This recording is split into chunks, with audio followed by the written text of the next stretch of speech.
Hey pirate fans around the world, this is Pirate Madagascar. Cemeteries, maps and an elusive hoard, graves on a tropical shore, cryptic charts, and the most stubborn treasure tale in the Indian Ocean.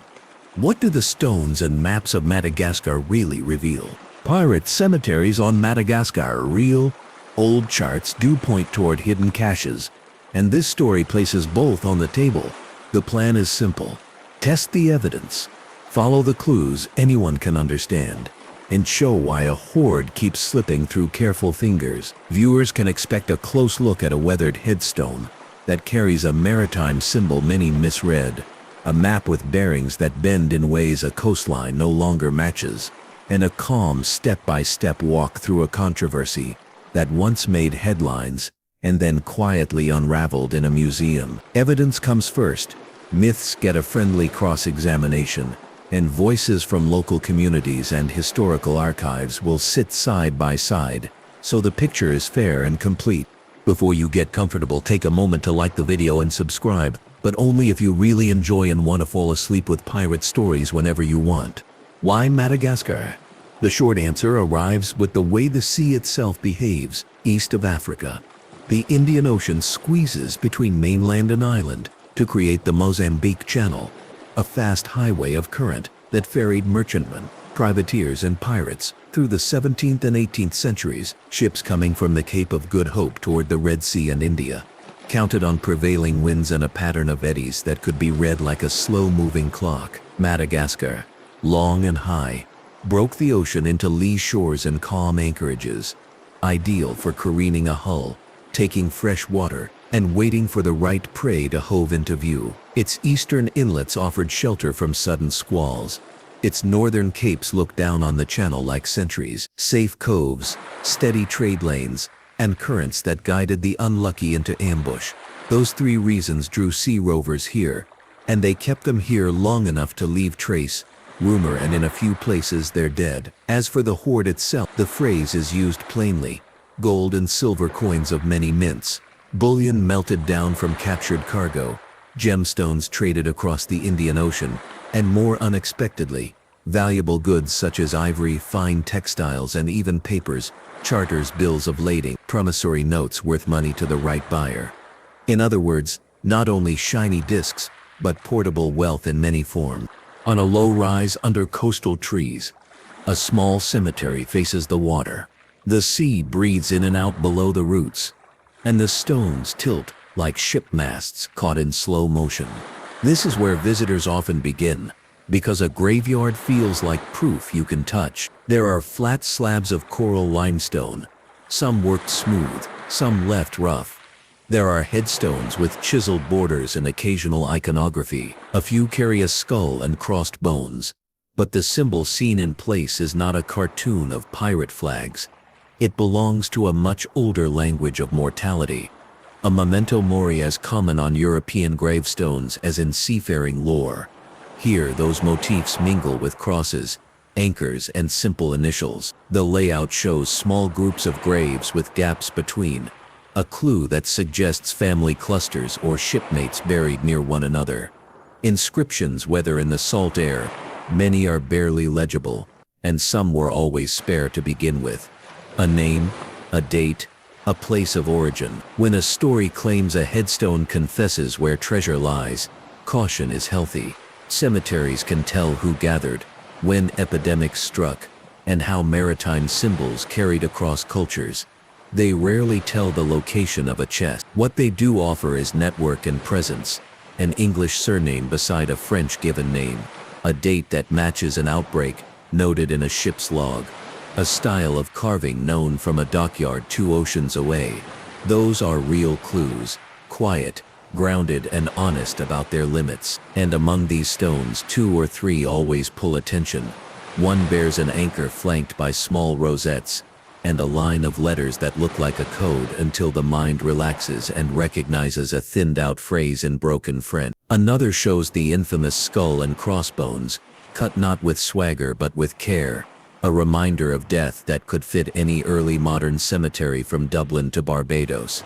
A third is almost blank, except for a date and a tiny compass rose-like star. It triggers endless theories. Heads up on this. The fewer marks a stone has, the more meaning imagination tries to pour into it. Maps do a similar trick. They look certain when laid flat on a table. Then they start to move. The Indian Ocean was charted by many hands. Pilots who kept rudders, narrative, sailing directions that read like intimate diaries of the coast. Cartographers working for companies such as the Dutch VOC, French hydrographic offices that standardized charts out of Paris and ports like Brest. One representative chart of Madagascar shows the big shape right, the skeleton of the island that satellites later confirmed. Around the edges, the details thin and thicken. A reef is drawn like a bristled brush. A sandbar curves where a river mouth now runs straight. A headland bears a name borrowed from another tongue and misspelled kindly. Bearings are written in neat numbers, and tide notes sit in the margins. The mind wants to say, here is the path. The sea answers, that was the path once. Coasts shift, estuaries wander, mangroves advance, storms push sand like a slow bulldozer. A map that fits a captain's eye in 1700 will refuse to sit still 3 centuries later. Positional error creeps in from every side. Instruments, copying by hand, the habit of trusting familiar rumors over fresh measurements, and the simple drift of place names when sailors adopt a local word, but pronounce it for their own mouth. Quick fact: change one letter in a place name, and a modern researcher can spend a year looking in the wrong bay. The story of Captain William Kidd circles Madagascar like a gull that refuses to leave a wake.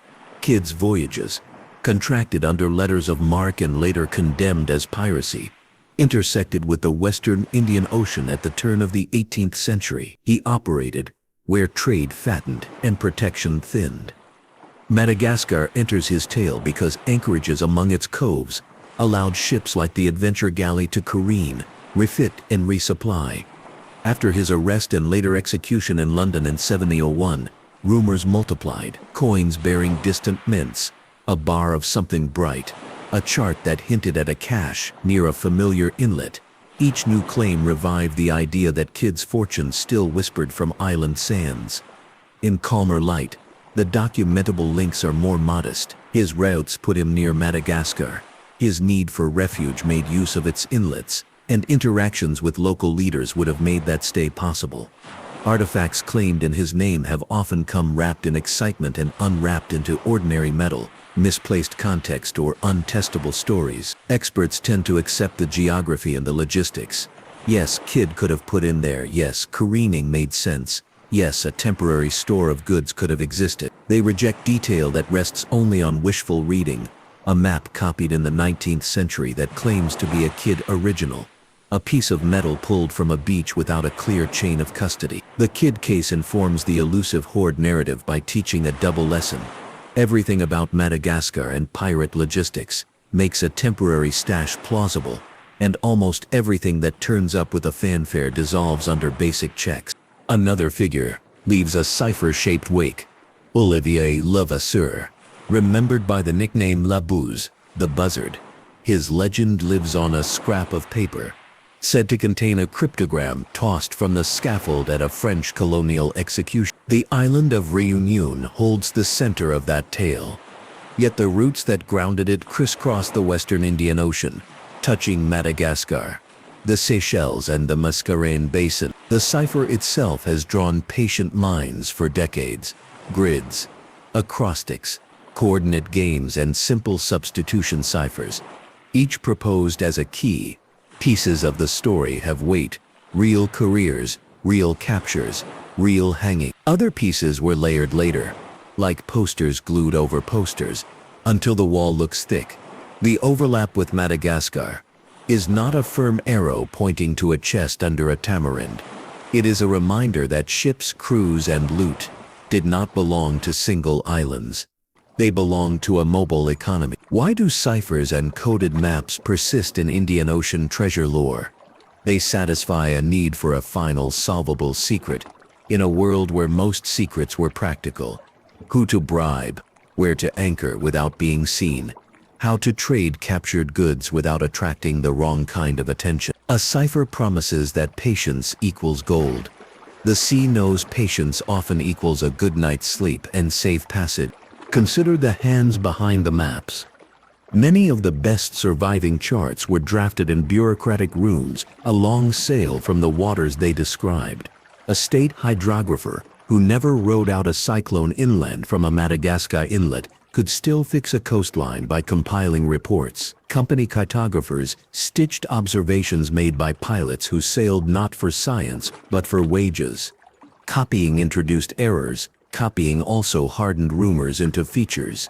A cape noted once as possibly dangerous might become a black dot of certainty on the next edition. Danger symbols served a dual role, warning and insurance. If a chart marked a reef that never existed, and a ship avoided it, no one complained. If a chart omitted a reef and a ship struck, careers could end. In that cautious culture, hearsay often survived longer than accuracy. Over time, those copy errors morphed into treasure clues because any mark that looks odd attracts interpretation. A misplaced cross that signified a church can become, in an imaginative retelling, a secret cache marker. A dotted line showing a safe channel becomes, under the wrong lamp, a path to a cave. All of this sits on shore among people who lived, married, traded, and made choices that shaped pirate survival. Malagasy communities did not exist as a backdrop. They were active partners in some periods and regions. Alliances were made for mutual benefit. Pirates needed safe water, fruit, meat, local knowledge, and artisans who could mend and build. Chiefs and confederations needed goods, protection, and sometimes a way to balance rival forces. Marriages created kin ties. Children with European and Malagasy parentage were not rare. Languages braided together in harbors and villages. Place names carry traces of these meet points. Cemeteries reflect them too. A surname common in Bristol sits beside a Malagasy given name. A date aligns with a season when a local confederation grew under a leader whose story is still told. Why would any real hoard require local complicity? Because hiding value is not a one-day job. A cache must be buried, guarded, checked, and eventually moved or spent. That chain of actions depends on people who know the land. Without community help, a grand treasure chest becomes a heavy problem no foreign crew can lift for long. A name that often appears in half smiles and raised eyebrows is Libertalia, a supposed pirate republic that many wish were true. Its printed birth comes from early 18th century pages that mix authentic biographies with imaginative scenes. The utopian haven it describes, where pirates set aside flags and tyrants and rule themselves with wise equality, reads more like a political pamphlet than a report from a harbor. Archives fall quiet where the story shouts, and archaeology has not lifted it out of legend. Why does Libertalia matter if it likely never existed? Because the idea bends modern expectations. When a viewer hears Madagascar, the mind may conjure a libertarian experiment in the tropics and then expect a dramatic singular hoard to match. The real island offered something different and in its way more interesting. Practical alliances, mixed communities, and money that moved through the same markets as spices, silk, and salt beef. So what exactly is meant by the hoard?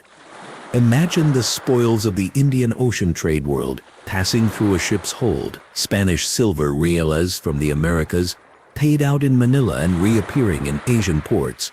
Indian rupees from Mughal mints, Dutch and French coinage, Portuguese modas, and local issues. Silver and gold did not stay in neat piles. Bullion could be melted, recast, and turned into ingots or jewelry. Gems crossed the ocean in small containers.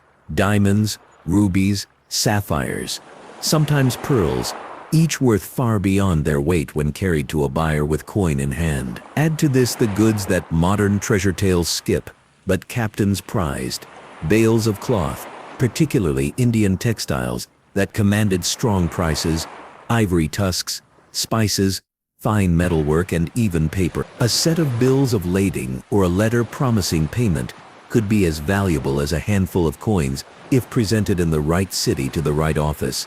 How would pirates cash or move value?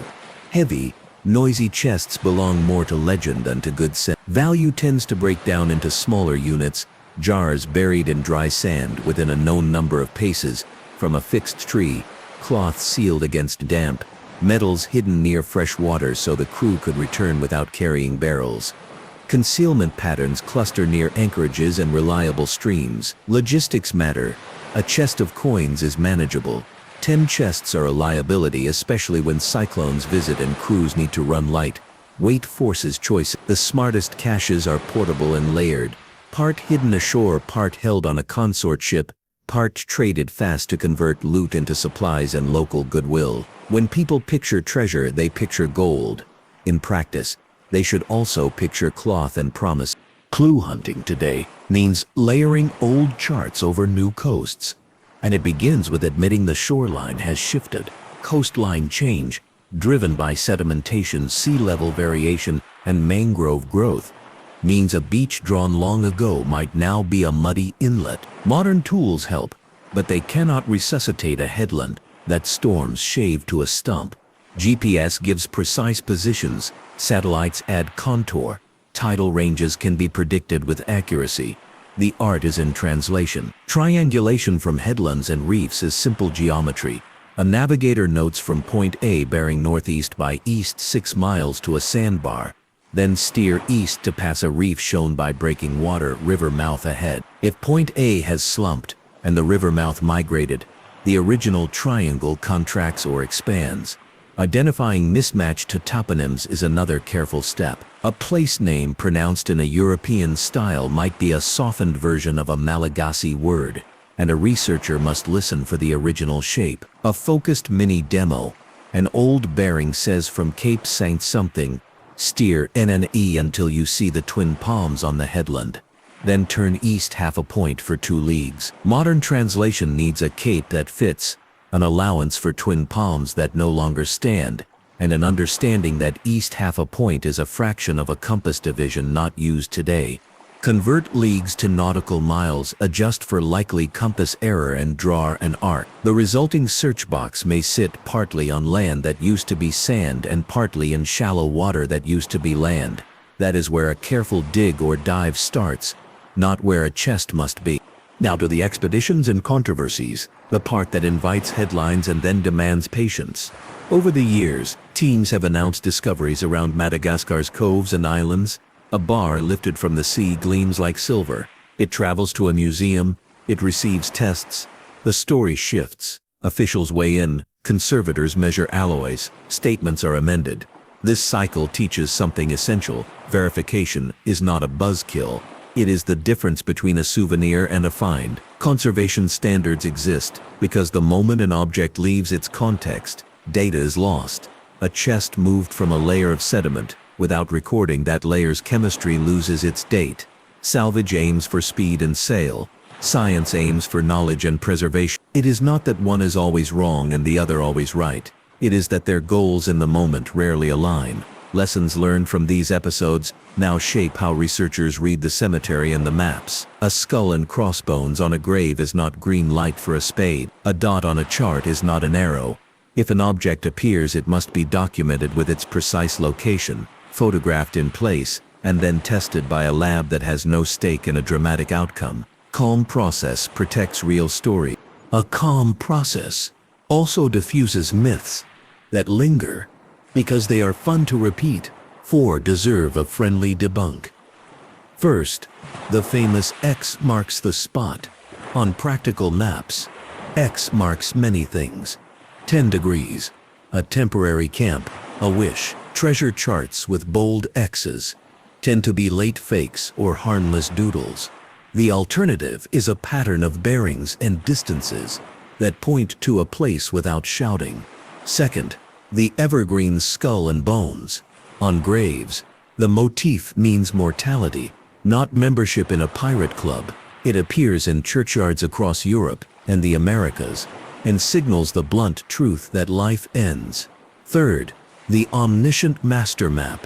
The idea that one chart contains every cache laid by a fleet of captains. Real captains did not risk everything on a single page someone else could steal. They used memory, trusted men and simple directions for small stashes. Fourth, the sign that a coconut tree leaning 17 degrees means dig here. Trees are unreliable witnesses. Storms rearrange them. The better explanation for oddly leaning trees is wind, not code. Heads up on this. Busting a myth does not make a story smaller. It makes the remaining truth easier to see. Comparative cemeteries help measure what is typical and what is special. In one Atlantic harbor long used by privateers, graves carry anchors and suns without pirate headlines. In a Caribbean outpost, markers mix Spanish and English names with no hint of hidden gold beneath them. Those comparisons show that maritime symbols on headstones are normal where sailors lived and died. What is unique in Madagascar's sites is the mix of elements: European carving techniques adapted to local stone, inscriptions that slip between languages, and placement that reflects both view of the sea and use of the land by nearby villages. The result is not a novelty museum, but a record of an international shoreline. Decoding symbols deserves its own gentle field guide, kept short enough to remember. An anchor tends to signal hope or safe harbor.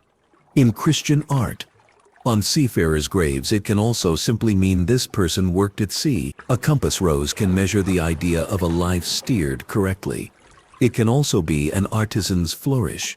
Crossed bones under a skull ask the living to remember mortality.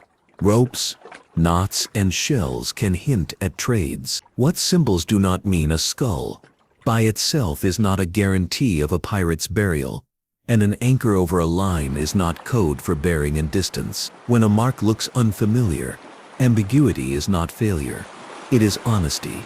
Responsible handling of ambiguity keeps each clue in proportion. A stone with 3 circles and a line may be a mason's signature, not a secret direction to a creek bed. To fix all of this in time, a quick chronological spine helps. Madagascar's pirate century is not neat, but its rhythm can be felt. European and Arab traders had used these seas for centuries. European privateers and pirates became frequent in the late 17th century, as wars created both opportunity and crackdowns. The peak arrives when trade is fat, war is constant, and naval patrols thin out in distant waters. Suppression follows as empires decide the cost of tolerating sea rovers is too high and send ships with orders and new laws. Afterlives linger in mixed communities, in sons and daughters who belong to both worlds, and in stories told to explain stones on a hill. On that spine, the cemetery appears after enough crews have passed through to leave their dead. The mapping episodes concentrate when companies invest heavily in accurate charts. The likeliest moments for creating a cache align with windows of danger, when a crew expects a patrol or storm, and needs to store weight until a safer time. What if someone today wanted to go looking purely as a thought exercise? Law, ethics, and risk set the stage before any excitement. Many coastal areas are protected heritage sites. Digging without permission damages history and can break local and national law. Communities live with these places. Their stake is not theoretical. Environmental hazards are real. Soft sand over rock, sudden squalls, currents that look gentle and pull hard, and the ever-present risk of damaging a site beyond repair. Responsible research works in a simple order: permit, survey, documentation, then only if justified. Small, careful interventions overseen by people trained to conserve what they touch. A thought experiment should end with respect for people and place, not a spade in the sand. The environment itself acts like a quiet co-author of every treasure story. Storm tracks lay across Madagascar's coasts. Cyclone history shows repeated episodes of surge and sand migration. Anchors, chests, and ceramics behave differently under such forces. Heavy anchors can dig in and survive with minimal movement. Wooden chests rot, releasing coins that scatter in patterns a current understands. Ceramic jars can break, leaving fields of shards that map a ship's last hours. A cache near a river mouth may migrate seaward in slow tumbles. A cache near a barrier reef might be buried by coral sand one season and exposed the next. The sea keeps secrets is a phrase spoken with a smile. The more accurate version is gentler. The sea changes slowly, and change erases lines that seemed obvious. Even when the sea calms, human factors keep a hoard hidden. Deception as a strategy makes sense in a world without safe banks. Crews could leave false markers to mislead pursuers, or even future enemies among their own kind. Decoy caches, buy time. Dead reckoning, the practice of estimating position based on heading and speed, introduces gaps that grow over time, so a return party might miss by a small but fatal margin. Witnesses die, memories fragment, names for places drift, and printed sources amplify confident mistakes. Cemetery narratives can be retrofitted to treasure tales because they are sturdy. A stone never moves much. A story can be tied to it at leisure. A visitor sees a skull on a slab and creates a line to a chest that never existed. The brain is a mapmaker that loves an easy arrow. The economic context is the quiet backbone. Follow the money, and the hoard's shape changes. Indian Ocean trade networks moved coin because coin made trade faster. But coin was never the only store of value. Bullion could be melted. Cloth could be sold for more in one port than another. Spices acted like currency. Mint shortages and reminting practices meant coins could be melted and reissued, making it tricky to match a piece of silver found today to a specific ship taken then. Non-coin valuables could outstrip coins in worth when the buyer wanted them. A bale of fine cloth might change a chief's political fortunes more than a sack of coins. All this supports a case for dispersed hoards, value kept in several places and several forms rather than a single jackpot waiting under a single tree. It is less romantic to imagine, but it matches how people manage risk when the sea is their bank. To make space for curiosity, a quick montage of treasure trails compresses high-interest leads into clear verdicts. First, a map note claims a split rock by the bay, marks a turn inland. The rock exists. The split is natural, verdict promising as a landmark, not as a code. Second, a grave with a compass rose carved off-center seems to point at a distant hill. Measurements show the carving's orientation aligns with the stonecutter's habit, not a bearing. Verdict weak. Third, a log fragment mentions bartered silver for beef. Near a specific river, archaeology finds butchered bone waste. Near a centuries-old village site, verdict plausible context, not a cache. Fourth, a rumor places a chest in a cave halfway between two capes, where the waves sigh. The coastline has 3 such caves, all swept by surge. Verdict busted for safety reasons alone. Fifth, an oral history says grandfather saw coins by the roots after a storm. Storms do reveal, roots do clutch. Verdict promising if tied to a documented erosion event and followed gently, with permission and care. Quick fact: the best leads respect both land and people. With those trails explored, attention can return to the ledger. What holds up after a long walk? Pirate cemeteries exist and show mixed communities with maritime symbols. Strong, old charts show anchorages and hazards that make strategic sense. Strong, specific treasure map clues dissolve under analysis. Speculative, expeditions that announced spectacular finds often fell short under independent tests. Debunked or unproven, a hoard in the sense of value stored in several forms and places remains plausible. Plausible, the existence of a single intact enormous chest, left untouched for centuries under an often visited tree, remains the least likely version of events. Weak, some questions remain open, and honestly so, whether certain inlets hosted temporary caches that were later moved, whether particular artifacts in local museums come from documented contexts that can still be examined, whether underwater sites near known careening places hold small, recoverable traces worth conserving. Back on the shore, the light has softened. The cemetery is the same. Leaning stones, quiet symbols, the ocean repeating its simple lesson. The maps have not stopped moving, but they have slowed, just enough to be useful when read without hurry. The Hoard in this calmer view is elusive because it is not one thing. It is lives intersecting on an island where currents meet, lives that turned coins into cloth and back again, lives that married across languages, lives that wrote maps both on paper and in memory. Madagascar matters in pirate memory because it was real enough to work safe water, watchful hills, and people who made deals. Madagascar matters in pirate reality for the same reason. If a next chapter is promised, it will be a deep dive on a single chart maker whose careful errors shaped generations of searching, or a documented wreck whose story can be told without guessing. For now, the shore keeps its balanced stones that remember, maps that move, and a treasure tale that stays just out of reach, not to tease, but to remind that the past is richer when it is shared, not seized. The shoreline that seemed to close the story opens again as the tide settles, because the island refuses to be summarized in a single glance, and the evidence is generous when given time. The sea lanes that drew captains toward this coast can be pictured with a child's globe and a finger tracing arcs. Ships that rounded the Cape of Good Hope looked for steady winds. The southern Indian Ocean offered them, and the channel between Africa and Madagascar acted like a funnel, narrowing traffic into predictable paths. A vessel in need of repair preferred a lee shore, a place where wind and waves quieted behind land. Madagascar, long as a stretched sail, made many such calm spots.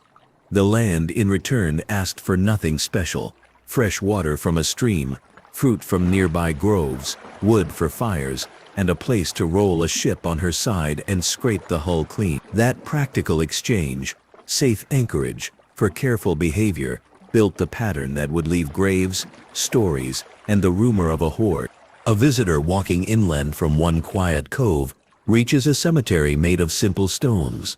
There is no iron fence, just brush and the occasional whisper of insects.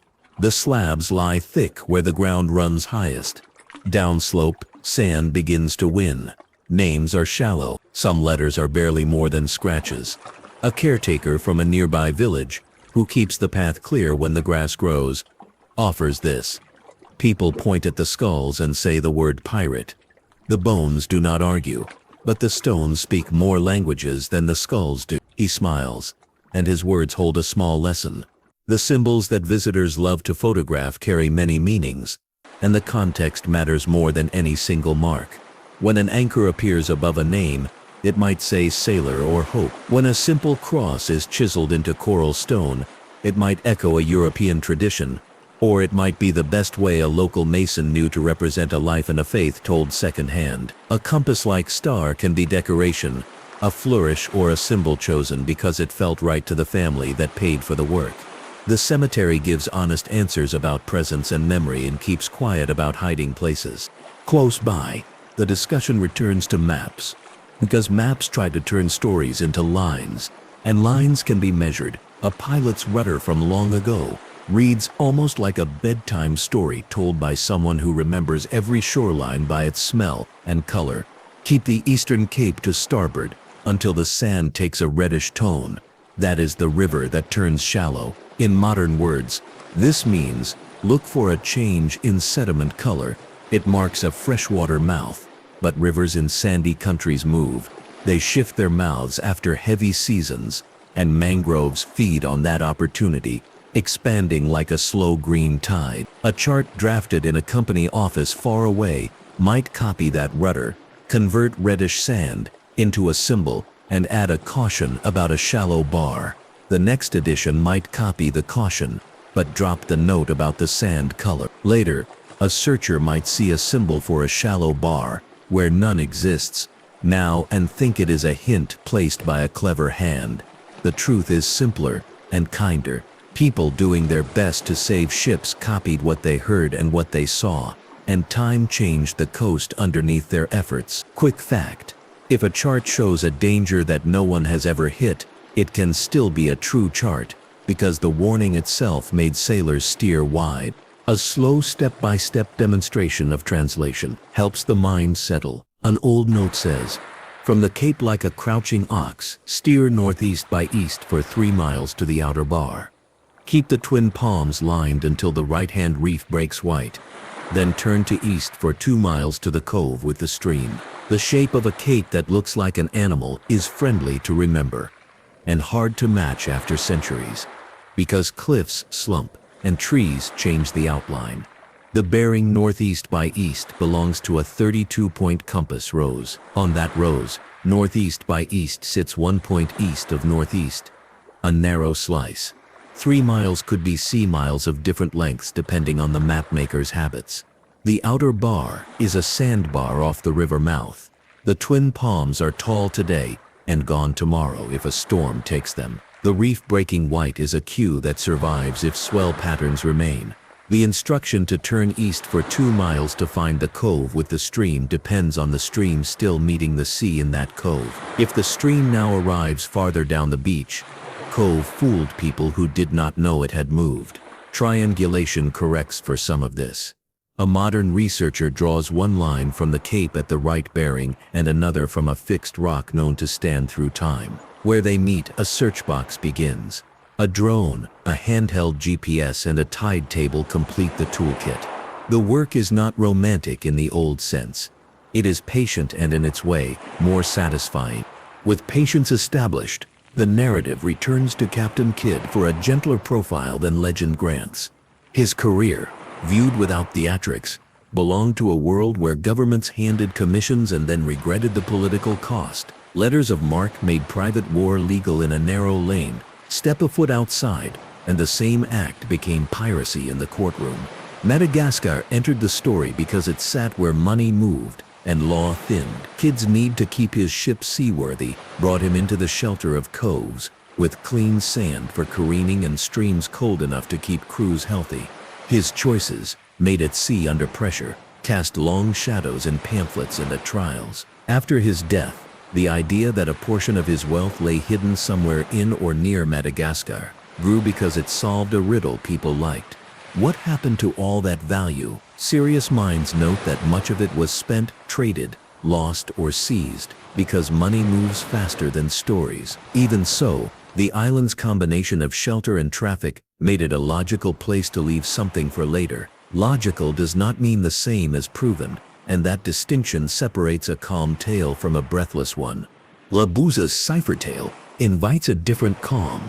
The picture of a condemned man tossing a coded message into the crowd polished itself through retellings, each version shining the act until it sparkled more with each decade.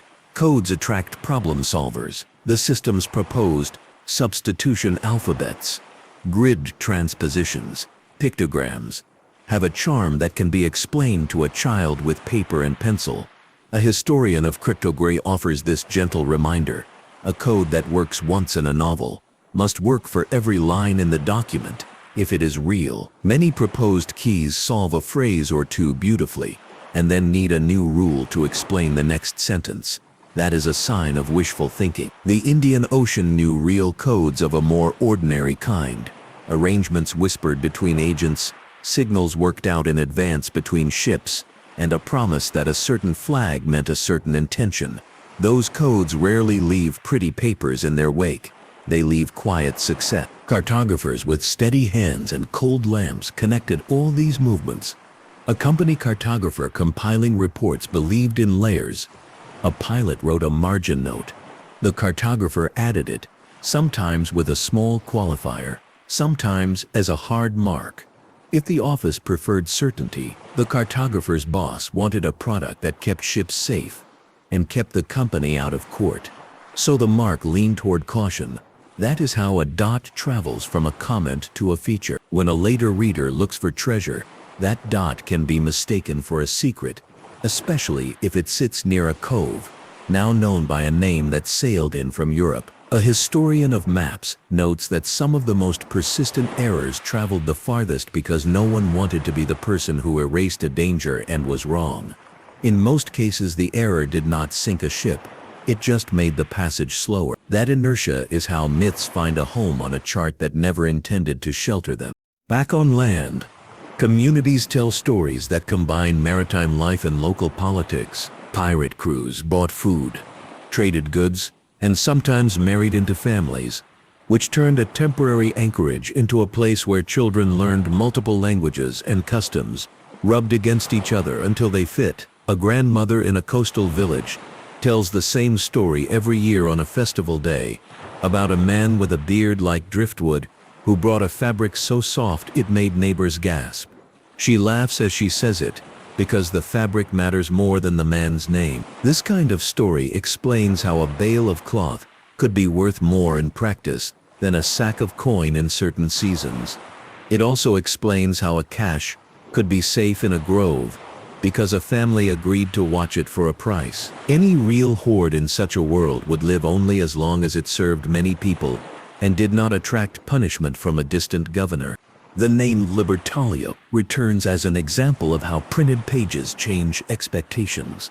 The Republic described in those pages, a place without kings, without slavery, without hierarchy, belongs to the wish list of someone who hoped the sea could wash away the limits of the land. The island that the book drew in letters and lines is not the island that lived with storms and taxes. The gap between wish and weather is instructive. When a viewer imagines a perfect pirate republic, the next step is to imagine a perfect treasure buried during a perfect vote. The island's actual mixture of alliance and bargain teaches a better lesson. Communities organize around practical needs and then tell ideal stories to honor the parts they like best. The map of the mind is elegant. The map of the shore is messy. Turning back to the Hoard, a clearer picture forms by listing real cargoes and the routes they took. Spanish silver crossed from the Americas to Asia. It paid for goods in Manila and came back as coin or product into Indian Ocean markets. Indian rupees moved locally and regionally. The marks on their faces do not change the fact that they bought food, cloth, and service where they landed. Dutch and French coins came with ships and left with traders. Bullion melted and reshaped answered to whoever had a steady fire and a mold. Gems packed small but traveled far. Their value depended on who could certify them in a city and who wanted them that year. An ivory tusk was hard to hide, but easy to mark. As for papers, a letter promising payment, accepted in a certain office, could act like money in miniature. When a captain seized a ship, he did not find a single kind of wealth. He found a mix, and that mix turned into other mixes as it moved across the water. That is why any hoard worth discussing would have been a portfolio, carefully chosen to match needs and the next destination. The work of overlaying old and new maps continues with the tide. Modern analysts classify shore segments by change rate: stable rock, moderately changing sand, highly dynamic river delta. They give higher trust to features that last, headlands, hills with bedrock, reefs fixed in limestone, than to features that breathe sandbars, mangroves. A practical tip from a coastal geographer: when an old chart uses a single tree as a reference point, look around for the line of wind that made the tree lean. The line remains even when the tree is gone. The lean tells the general wind direction, which can confirm the old compass bearing. Another tip: convert old distances not just by arithmetic, but by pace. If a pilot wrote 1 hour by oars between 2 points, the distance changes if there was a current, a headwind, or a loaded boat. The phrase can mean 3 different numbers. Interpreting it humbly is better than demanding it match a preferred figure. Mention of expeditions and controversies brings in a conservator's voice. Careful and measured. Objects pulled from the sea can tell a long story if they are allowed to stabilize before being cleaned. Salt crystals inside metal expand and crack the piece if rushed. Recording the layer they came from can fix them in a calendar. This kind of reminder puts romance in its proper seat. A bar raised on a sunny day looks like instant proof. A lab record written in a windowless room months later turns out to be the key to whether that bar belonged to a shipwreck from the right century or a modern spill. Officials who oversee heritage sites speak in the same tone. There is pride in the island's history and a wish to keep it for children. That is the stake, plain and deep. Softly, the myths return for a second. Shorter review, because repetition is how stories take hold. The skull and bones on a headstone. The X, the one map that solves everything. The tree that always points. Each myth falls apart under gentle pressure. Alternative explanations. Memento mori. Cautious chart making. Distributed memory. Wind lines. Prove more durable. Myths are not scolded. They are invited to sit on a lower shelf, where they can entertain without being asked to carry weight they cannot hold. Comparative cemeteries add one more tool: scale. A harbor that served whalers for 50 years has graves with similar symbols, but no treasure rumors because the community understood those symbols as normal. A port that saw multiple nationalities bury their sailors carries carvings in different styles without anyone trying to read coded bearings out of them. Madagascar's coastal graves feel different, not because the stones themselves are more mysterious, but because the larger story of pirates and hoards hangs above them like a colorful banner. The stones look up and keep their secrets. A field guide to decoding symbols gains new entries through practice. A rope carved above a name can signal that the person worked lines on a ship. It can also be a border that a mason liked to cut. A shell can mean pilgrimage in some traditions and proximity to the sea in others. The double circle motif seen on one grave could be a mason's shorthand for eternity, or simply a way to fill space that looked empty. When doubt remains, the respectable answer is unknown, and that answer leaves room for a future family to share a story that puts meaning back without forcing it. Ambiguity is not the enemy. It keeps the door open to real memory. The timeline of Madagascar's pirate century can be stretched like a rope between posts and weighted with a few dates to keep it straight. Before the 17th century ended, European powers had already strained against each other on other coasts. Those strains sent privateers and pirates farther afield. By the first years of the 18th century, the Western Indian Ocean was busy with ships that carried flag and commission in complicated combinations. Suppression tightened as navies grew more capable and political costs rose. After the main wave passed, the shoreline did not become empty. It shifted to new kinds of traffic and new local arrangements. The pirate cemetery belongs to that phase too.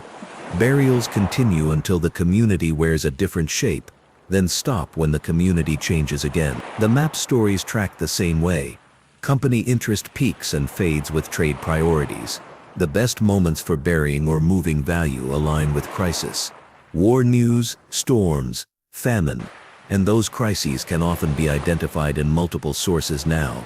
A log, a letter, a report from a fort. When those sources line up with a headstone date, the odds of a small temporary cache rise from fantasy to plausible. A thought exercise about search ethics keeps the pace gentle. A law that protects a site exists because earlier generations saw damage done when curiosity outran care. A community that guards a cemetery expects visitors to behave as guests, not as owners. Environmental risk touches searchers and sites alike. Even picking up a potsherd can remove information if the surrounding soil is not recorded. A responsible project builds in community voices, local hiring, and transparency. When a team speaks with those who steward the land, respect becomes practical, not poetic.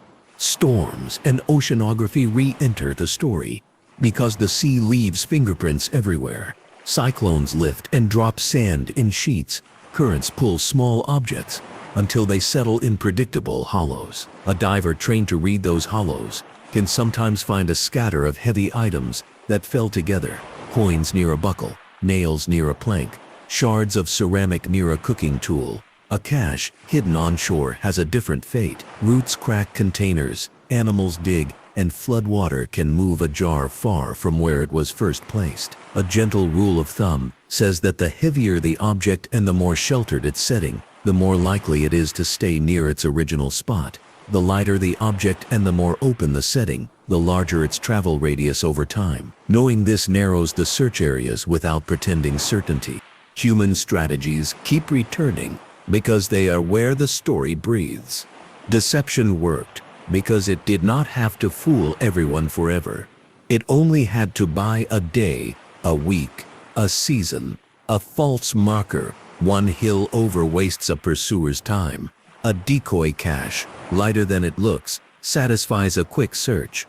Directions given only to a few mean that a death can break a chain that might have reached back to a grove. Printed sources pick up rumors like burrs. Once caught, those rumors travel farther than facts that weighed more in their own time. A calm mind plucks off the burrs and keeps walking. The economics of the sea keep the ledger clear. When the market valued cloth more than coin in a certain port, a captain who wanted food and goodwill bought cloth with coin and used cloth to pay for services. Later, when coin was needed to pay someone who accepted nothing else, cloth became coin again. That is why a hoard might be a cave with jars of silver in one year and a storeroom with bales of fabric in another. The value never stopped moving. A scholar of early modern money puts it this way: think of value like water in a canal system. It fills whichever basin traders happen to dig. It is never all in one pool for long. That image helps explain why so few single, untouched caches last for centuries. A longer montage of treasure trails fills the canvas with variety and verdicts that respect nuance. A weathered note found inside a second-hand book, bought at a port that once served privateers, mentions the stone with a hole where the goat drinks. A searcher finds a stone basin near a spring scarred by an iron ring long rusted away. Goats still come. This could be a meeting spot, a watering place for caravans, or a marker used by generations. Verdict promising as a social coordinate, not proof of a stash. A chart shows 3 small crosses near a cliff. A later hand labels them church. The region never held a church there, but it did hold 3 graves. Verdict mislabeling that later readers made into mystery. The better explanation is a symbol set carried over from a different map series. A sailor's diary uses a term for a reef that modern dictionaries translate poorly. Local elders still use a word that fits the shape perfectly. Verdict place name drift reversed by community memory, valuable for aligning old text with current geography. A traveler's tale from a century later says, people still bring up coins after storms. Interviewed elders agree storms expose old layers, but they add that the coins might come from a wreck that broke within sight of the shore and not from any buried chest. Verdict plausible, with a limited search window after each big storm, always with permission. A rumor blames a specific grave for hiding the key, but the family who tends it recounts a different story altogether. The symbol is for a son lost at sea. Verdict closed to speculation out of respect, a reminder that living memory outranks clever guesses. As the montage fades, the evidence ledger strengthens. Items move to different columns based on everything seen and heard. The ledger now reads like a museum label that does not shy away from uncertainty. Cemeteries. Firmly real, with clear maritime connections, places of layered identity where local and foreign hands shaped memory together. Maps. Robust for safe navigation and honest in their limits. Valuable for locating anchorages and for reconstructing sailing practices. Weak when treated as treasure codes. Expeditions. Mixed. The best ones are patient and documented. The loudest announcements often lose detail under testing. Hoards. Dispersed in life, dispersed in aftermath. Small caches entirely possible. Single enormous chest under the same tree for 3 centuries unlikely. Night settles as if to prove that subtlety can hold attention longer than spectacle. A gentle wind crosses mangroves and carries the smell of salt and leaves. The cemetery holds its place, and the graves do not change shape for cameras or flashlights. A child might ask why people buried far from home would lie with their faces to the sea. A simple answer is offered. It was what the living wanted, so they could remember the dead belonged to both land and water. That answer grows with the viewer. It explains why the stones matter even when they refuse to point toward gold. They are proof of belonging in a place where ships came and went. A cartography historian sits with a notebook and explains a favorite example that ties all threads. A 17th century chart marks a small inlet with an elegant flourish, then writes a single word that means quiet. Later charts remove the flourish and leave the inlet without a note. For 2 centuries, that inlet remains quiet, because the main road of trade passes elsewhere. In the 20th century, A new harbor is dug beyond it, and the inlet becomes a backwater for fishermen. The cemetery sits above it all. The word quiet on that old chart is not romantic, it is observational. Quiet places invite refuge. Refuge invites stories. Stories invite hoard rumors. The chain makes sense when each link is shown in good light. A gentle reminder closes in, whispered by the patterns the viewer has just learned to recognize. The most engaging clues in the first 10 minutes. The anchor on a stone, the moving coastline, the contradictions between a gleaming bar and a lab result have gained depth, not lost it. The stones say who gathered, the maps say how they moved. The hoard, redefined as value in motion, explains why the story persists without a single jackpot. To end it, the viewer who arrived for treasure finds treasure of another kind, a felt understanding of how people lived between sea and shore. A final walk puts everything back where it belongs. The narrator returns to the cove, but speaks only of what anyone can see and know. The ocean gives back coins, sometimes, because storms are generous in strange ways. Villages keep paths clear to the graves, because ancestors deserve respect regardless of their flags. Archival pages sleep until someone reads them kindly, and when they are read kindly, they give accurate maps of behavior even when the coastline has changed. The elusive hoard becomes a phrase with a precise meaning, the part of the past that remains out of reach, not because it is teased, but because it belongs to a web of choices, tides and hands that cannot be collected in one place. That precise meaning comforts rather than frustrates. It shows that the fascination with Madagascar's pirate century does not require a single chest to be opened. It requires attention to stones that remember and charts that guide. At the last, a seabird crosses from headland to headland, tracing the line that ships once followed. The cemetery, steady on its rise, continues to look over the horizon, as if counting sails. The maps on a table nearby, old and new, refuse to be enemies. They lie together, like relatives who have argued and decided to share the same meal. And the hoard, still elusive, takes its rightful seat at the center of the tale, less a pile of metal and more a living pattern that explains why this island mattered then and why it still matters to anyone who cares about honest stories told without hurry. The closing thought returns the promise made at the start, quietly fulfilled.